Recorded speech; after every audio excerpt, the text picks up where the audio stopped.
오늘은 저번 시간에 이어서 갈라디아서에서 나타난 율법을 나오도록 하겠습니다.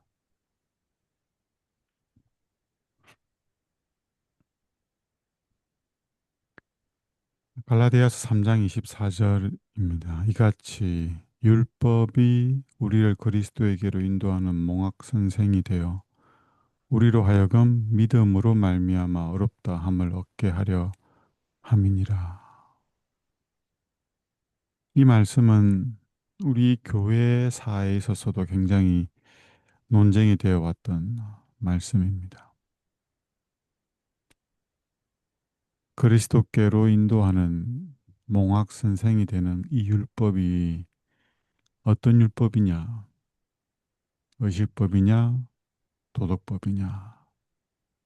이것으로 굉장히 논쟁이 되었는데요. 뒷부분에 가서 좀 말씀을 나누겠습니다. 이 성경절 가운데 성령께서는 사도를 통하여 특별히 도덕적인 율법에 관하여 말씀하고 계시다. 예수님께로 인도하는 몽학 선생, 초등교사가 되는 원어적 의미로는 가정교사예요. 가정교사의 역할을 하는 이 율법은 특별히 도덕적 율법이라고 설명하고 있습니다. 율법은 우리에게 죄를 드러내며 그리스도에 대한 우리의 필요를 느끼게 하고 하나님께 대한 회개와 우리 주 예수 그리스도에 대한 믿음을 활용함으로 용서와 화평을 얻기 위하여 주님께 피하게 한다. 이 율법이 없으면 우리의 죄가 드러나지 않고 그리스도에 대한 필요를 느끼지도 않고 진정한 회개도 일어나지 않고 예수님에 대한 믿음을 활용하지도 않게 됩니다. 그 결과 참된 용서와 평안은 경험하기 불가능하죠. 그래서 우리가 율법을 높이는 일, 율법을 바르게 설명하고 가르치고 전하는 일은 굉장히 중요합니다. 예수님이 이 땅에 오신 여러 목적이 있지만 그 중에 하나가 이 율법을 회복하는 것이었습니다. 그래서 하나님을 믿노라 하는 이스라엘 백성들에게 하나님의 율법을 잘 알고 지킨다고 공언하는 그들에게 다시 율법을 가르치죠. 그게 바로 산상보훈의 설교였습니다.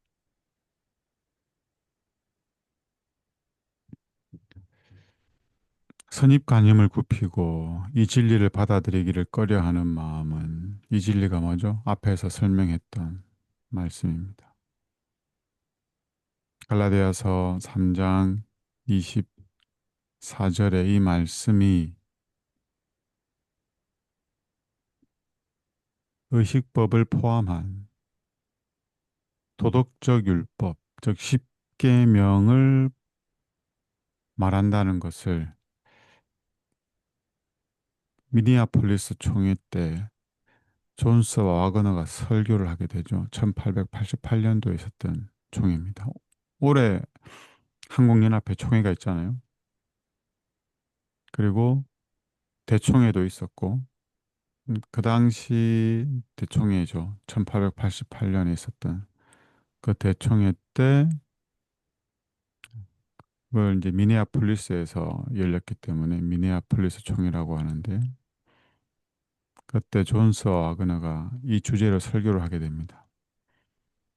선입관념을 굽히고 이 진리를 받아들이기를 꺼려하는 마음은 존스와 와그너를 통해서 주신 이 기별을 받아들이지를 않았어요. 어떤 선입관념이 있었냐면 그 당시만 해도 우리 교회는 율법을 지켜야 한다는 강한 사명감이 있었습니다. 안식일이 지켜지지 못했고 그 안식일을 회복하는 것을 포함해서 십계명의 모든 계명을 지켜야 한다는 그 새로운 빛이죠. 새로운 빛이 비춰졌습니다. 이 빛이 아직도 일반 개신교에는 비춰지지 못하고 있는데 심지어 그들은 율법이 폐해졌다고도 가르치죠. 그때 우리가 그 기별을 받아들이고 세천사의 기별을 통해서 이제 하늘 성소 봉사를 연구하다가 이제 이 기별을 받게 되죠. 율법을 굉장히 이제 높이기 시작했고 그러면서 이 율법이 율법주의 쪽으로 약간 기울게 됩니다. 율법을 지켜서 구원받는 것처럼 설명하는 일들이 있어 왔고 한국 재림교에서도 그 일들이 있어 왔죠. 어, 존사 와거는 그 당시에 굉장히 젊은 사람들이었습니다. 이제 막 떠오르는 떠오른다기보다는 이제 막 하나님의 사업을 하기 시작한 사람들이었고 그렇게 많이 알려져 있지는 않았던 사람들이었고 오히려 좀 교단에서 중추적 역할을 하는 사람들은 따로 있었죠. 뭐 대총회장을 포함해서. 근데 그 지도자들이 이 젊은이들의 기별을 수용할 수가 없었습니다. 어떤 부분에서 그렇게 첨예하게 대립했냐면 존스와 와그너는 갈라디아서 3장 24절에 있는 그 율법이 의식법뿐만 아니라 도덕법이라고 설명을 했습니다. 그런데 전통적 입장을 취해오던 그 종교 지도자라고 표현할게요. 그 지도자들은 의식법만이 갈라디아서 3장 24절에 초등교사의 역할을 하는 율법이다라고 가르쳤습니다. 대총회장도 거기에 같이 동조했죠. 아마 그때 총회장이 때 몸이 아파가지고 참석 못했던 것 같은데. 엘렌 하이슨 어디에 참 동의를 했을까요? 엘렌 하이슨이 젊은 목회자들의 설교에 동의를 했습니다. 자세한 내용이 가래 뽑은 기구의 3권에 아마 조금 설명이 되어 있고 여기에 대한 해고록 이런 것들이 따로 이렇게 편집되어 있습니다. 이제 중요한 부분인데요. 보세요. 단순히 이들이 전했던 설교는 갈라디아서 3장 24절에 있는 그 율법이 도덕법입니다. 이거를 말하려고 한 게 아니에요. 이들이 말한 건 믿음으로 말미암아 어렵게 된다는 복음을 전한 겁니다. 이 당시에는 계명을 지켜서 구원받아야 된다는 생각이 강했다고 말씀드렸죠. 지금도 그럴 수 있어요.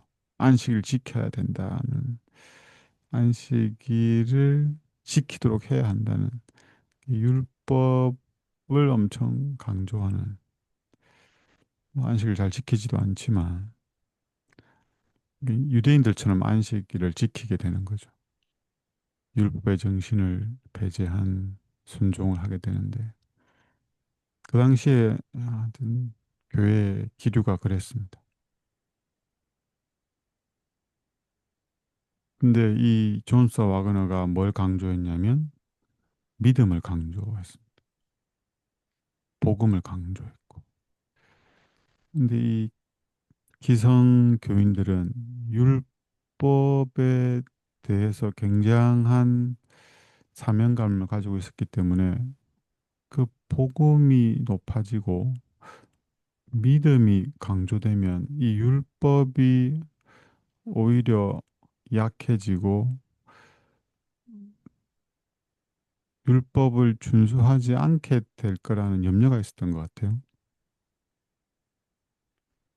그래서 반대를 하게 됐는데 이렇게 설명합니다. 두 형제를 통하여 주님께서 보내신 기별, 존스와 아거너를 통해서 주신 이 기별을 주님께서 보내신 기별이라고 표현하죠. 반대한 정신의 다분히 그 근거를 두고 있다. 사탄은 반대하는 정신을 자극함으로 말미암아 하나님께서 저들에게 주시고자 하신 특별하신 능력을 우리 신자들에게서 빼앗는 데 성공하였다. 뭐라고 표현하냐면 하나님께서 저들에게 주시고자 하신 특별하신 능력, 이 기별을 엘렌 하이트는 특별한 능력이라고 표현합니다. 이게 어떤 능력이냐면 원수는 사도들이 오순절 이후에 진리를 선포한 것처럼 저들이 온 세상에 진리를 전할 수 있는 능력을 얻지 못하게 하는 길을 막아버렸다. 어떤 능력이죠? 온 세상이 진리를 전할 수 있는 능력을 얻지 못하게 하는 길을 막아버렸다. 이것도 빨간색으로 해야 돼.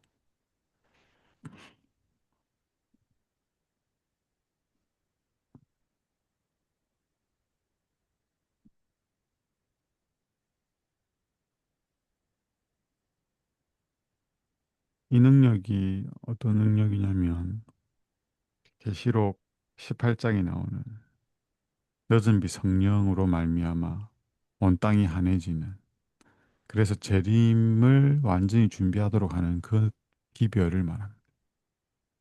이게 능력을 가진 기별이죠. 온 세상에 진리가 전해질 수 있는 그런 능력을 가진 기별입니다. 이게 세천사의 기별이죠. 진리의 영광으로 온 땅을 환하게 비출 빛이 거절당하였으며 우리 형제들 스스로의 행동으로 말미암아 어느 정도 세상에 접근할 수 있는 길이 막히고 말았다. 그러니까 이 능력을 가진 기별이 무엇에 반대를 당했어요? 교회 밖에서 반대를 당한 게 아니고 교회 안에서 반대를 당했죠. 예수님도 이방인들이 예수님을 거절하고 못 박은 게 아니죠. 유대인들이 그렇게 했습니다. 똑같은 가오가 재림교회 안에서 있었던 겁니다.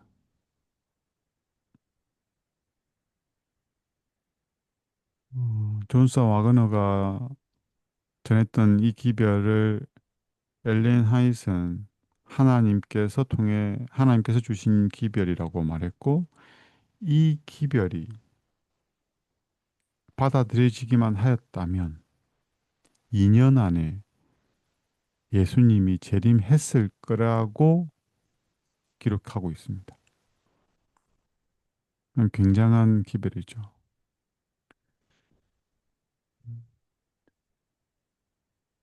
이 당시에 율법은 많이 전해졌고 사람들도 많이 알고 있었지만 믿음은 말로는 전해졌지만 그게 바르게 설명되고 이해되지는 않았고 정말 믿음으로 어렵게 되는 경험들은 없었던 거죠. 그래서 존스와 와그너가 전한 이 기별을 아직도 사람들은 지금 우리랑 같이 교회를 다니고 있는 사람들은 어떤 기별인지 잘 모르고 있는 현실이기도 합니다.